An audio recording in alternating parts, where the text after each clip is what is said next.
Tapi kalau sudah terjadi mau diapakan lagi? Nasi sudah jadi tai ayam. Udah hancur kacau balau, babak belur, ribut, cerita bubur juga lagi. Jaga anak-anak kita Pak, jaga anak-anak kita Bu. Saya nggak sanggup jaga ponakan saya. Saya di sini dari Kamis, Jumat, Sabtu, Ahad baru pulang. Jadi yang menjaga ponakan saya siapa? Saya serahkan ke pesantren. Yang perempuan udah kelas 4, yang laki-laki udah kelas 2. Mizian Hazik Abdillah masih SD, nanti kalau sudah SMP masuk pesantren. Nggak sanggup Pak Ustadz, biaya pesantren masuknya 30 juta, naik jantung koroner saya. Tadi saya ke pesantren, kamarnya bersih, kasurnya tebal, masjidnya mantap, asramanya keren, pemandangannya luar biasa. Saya nanya, Pak Kiai Wildan, ya, di sini bayarnya berapa? Gratis. Pesantren Insan Cita Indonesia, biaya anak-anaknya gratis. Allahu Akbar. Tapi dalam kurung tentu ada syarat dan ketentuan berlaku.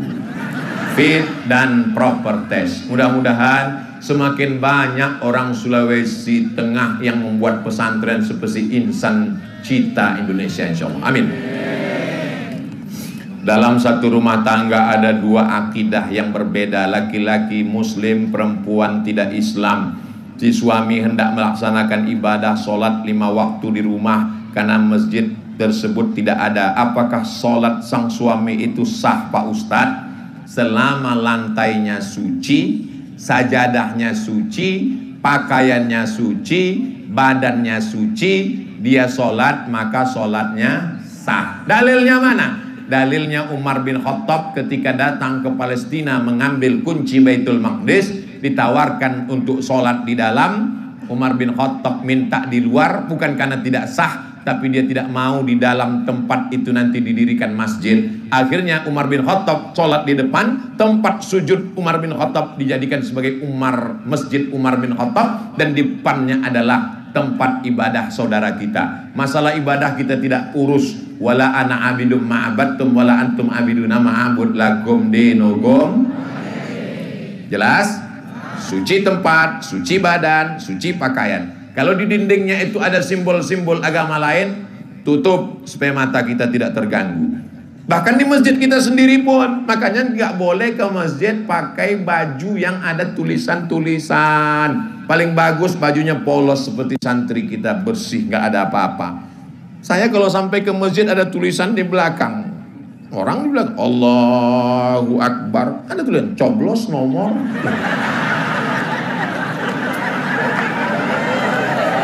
Udah ke masjid datang terlambat, pakai baju kaos, langsung ke depan sop nomor 1, Allahu Akbar, tertulis di belakang. Emang masalah buat lo? Aduh.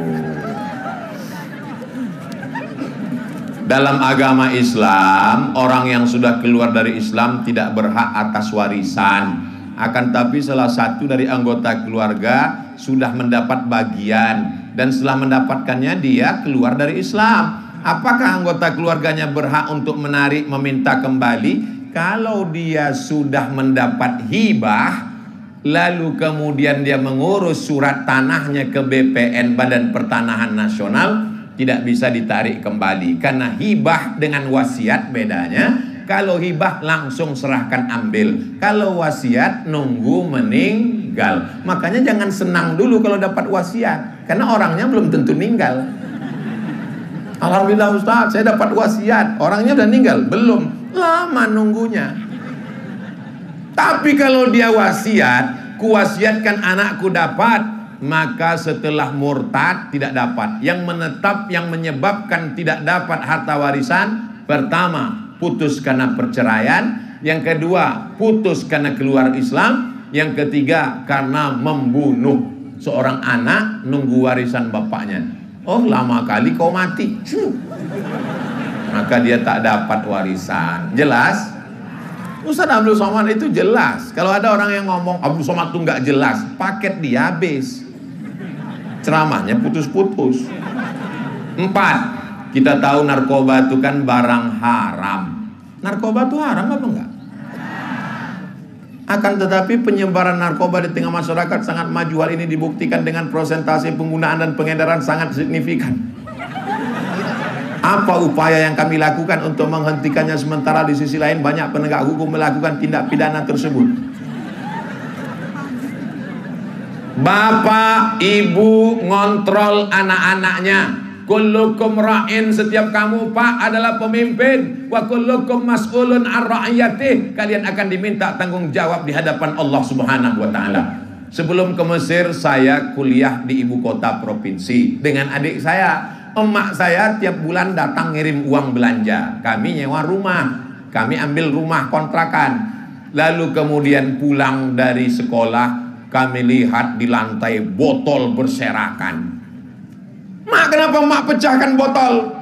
Kusangka itu botol khamar, minuman keras. Itu botol parfum, mak. Mak saya bukan wanita biasa, dia luar biasa. Dia tidak hanya sekedar mengandung, melahirkan, mengandung lagi, melahirkan lagi ibu, tapi dia juga mendidik dan mengajarkan kami. Sampai botol parfum dipecahkannya, disangkanya kami minum khamar. Ibu siap menjaga anak ibu? 9 bulan 10 hari ibu kandung. Kalau cuma hanya sekedar menjadi pecandu narkoba, di Sigi mengandung masih 9 bulan 10 hari. Saya serius dia, astagfirullah. Setelah di rumah, Bapak RT, Bapak RW, Bapak Kadus, Bapak Kades, Bapak Lurah, Bapak Kapolsek, Bapak Kapolres, PNS, dosen, kalian bukan sekedar abdi negara, tapi kalian juga adalah muslim, amar ma'ruf nahi mungkar. Ustadz berceramah, hindari narkoba, innamal khamru khamar, wal maisir judi, wal ansab menyembelih binatang untuk berhala, wal azlam mengundi nasib, rijsun najis min amali syaitan fajtanibu. Usaha sudah optimal, kalau dia makai juga. Ustadz Somad tolong doakan saya Pak Ustadz. Doa apa bu? Anak saya kena narkoba, mohon maaf saya belum pernah ketemu doa Allahumma inni a'udzubika min narkoba. Tolonglah Pak Ustadz. Sebentar ya bu, saya doanya nggak hafal, saya mau lihat handphone dulu boleh? Boleh, tolong dicatat ya bu, tolong dicatat ya Pak, ini doa untuk narkoba. Sebentar ya, kok narkoba ini payah nyarinya ya. Nah, alhamdulillah sudah dapat. Nah nih, catat baik-baik, di atasnya a'udzubillahi minasyaitonirrajim. Setelah itu bismillahirrahmanirrahim. Habis itu alhamdulillahirabbil alamin. Habis itu selawat Allahumma sholli ala sayyidina Muhammad. Habis itu 0813 11 44 2193. Sekali lagi ya, 0813 11 44 2193. Loh, kok doanya lain? Ini nomor BNN, Badan Narkotika Nasional. Jangan malu-malu, simpan aja.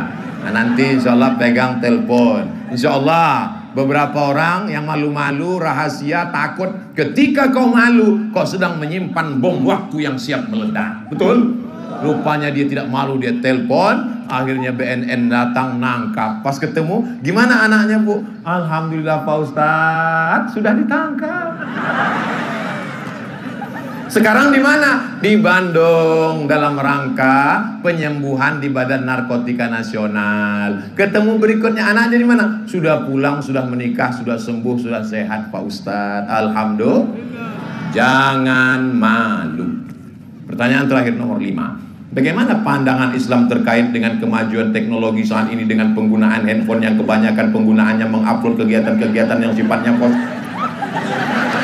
misalnya salah satu contoh mengupload kegiatan kemanusiaan yang menyalurkan bantuan dan berarti menyindir saya tadi. Apakah itu masuk kategori sifat ria? Astagfirullahaladzim. Ini masuk ke masjid bawa uang 100.000 mau sedekah kan? Masuk ke masjid sholat Jumat bawa uang 100. Tak lama setelah itu kotak pun datang. Kotak datang, kotaknya bentuknya peti jenazah. Tertulis di situ, sedekahkan hartamu, karena kalau tidak tabunganmu akan diambil istrimu dan dia akan nikah lagi dengan berondong manis. Mau lihat itu langsung keluar duit. Pas mau dimasukkan, muncul dalam hati, jangan sedekah, nanti kau ria. Tarkul amal li ajlin nas ria. Tidak jadi beramal karena takut dipuji orang, ria. Nggak jadi sedekah karena takut dipuji, ria. Memasukkan uang supaya dipuji orang, ngasih handphone ke teman, tolong pegangkan, terus kalau bisa streaming ya. Streaming, nanti buatkan slow motion. Sallallahu ala Muhammad, sallallahu alaihi wasallam. Syirik. Wal amal li ajlihim syirik. Tidak jadi beramal karena takut dipuji orang, ria. Beramal karena ingin dipuji orang, syirik. Lalu yang benar bagaimana? Bismillah, jaga hatiku ya Allah. Alhamdulillah Ustaz Somad, saya selama ini kalau bersedekah memang nggak saya ingat lagi. Saya seperti menyampaikan campah saja. Berapa? 2.000.